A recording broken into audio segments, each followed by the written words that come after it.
The Chilcot report is still not out 6 years on.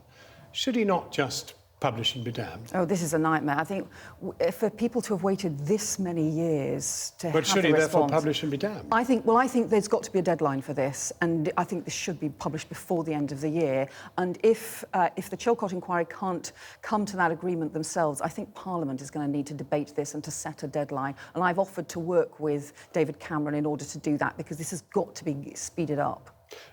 Does Labour need fully to apologise for the war? Well, we obviously need to see the Chilcot report to see the full circumstances, but let's be very clear. We were wrong about weapons of mass destruction. There were none. I think it was actually wrong to have taken resources and distraction from the Afghanistan conflict, which is reaching a critical stage, and clearly there were mistakes made in the post-conflict planning and rebuilding as well. So, yeah. For which surely you could say, yes, I think that does deserve an apology. Yeah, and I expect it will need to.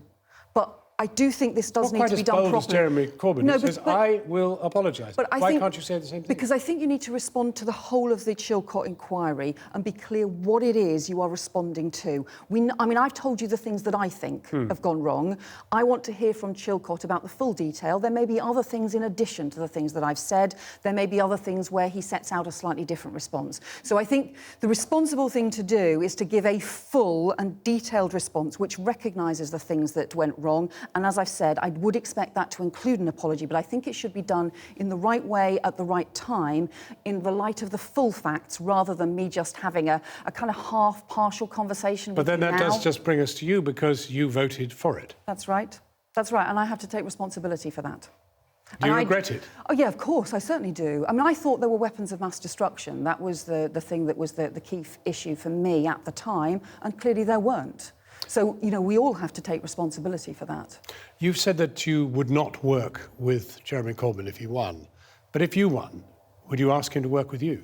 Well, I think that might be quite hard. I mean, obviously, look, I want everybody to work together. I want us to pull the party together. Why might it be hard, though? Surely what he's doing is to raise the debate. He is talking about unsayable things. NATO, Trident, all sorts of things which actually need airing.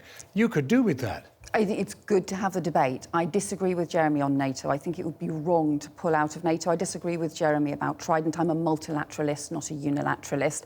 I think the problem that Jeremy would have is Jeremy's voted against the Labour Party 500 times. I'm not sure he's really going to want to be a team player as part of a Labour shadow cabinet. It's not really been his approach previously. But in effect, what you're saying, if he wins, is that that body of people who have so stirred this electoral campaign, they must be ignored. I'm not going to take them into the cabinet. No, you're not. In his person. No, I don't think that's right, because, look, there are issues that Jeremy and I agree on, for example, on the importance of human rights, for example, on the importance of tackling homelessness, for example, on the importance of having a strong alternative to George Osborne's 40% cuts that he's proposing to make. I think that is an ideology of austerity. We should oppose it. Where Jeremy and I differ, though, is I don't think that you have a credible opposition to it simply by printing money. That's not the right approach. We can have a credible and strong economic alternative to what the Tories are doing and stand up for the public services that we all depend on, get the economy growing strongly. So, look, there are just some big differences between Jeremy and I. That's not about ignoring people's views. That's about being honest. But there are differences between you and any of these. Sure, that's right. And if you're saying we all need to pull together, surely in the first couple of years, the first thing to do is gather everybody round, including Jeremy Corbyn, including everybody, Liz Kendall, Andy Burnham, and say, let's all be in this together and work this through. You don't want to do that with him. You don't want to do that with Corbyn.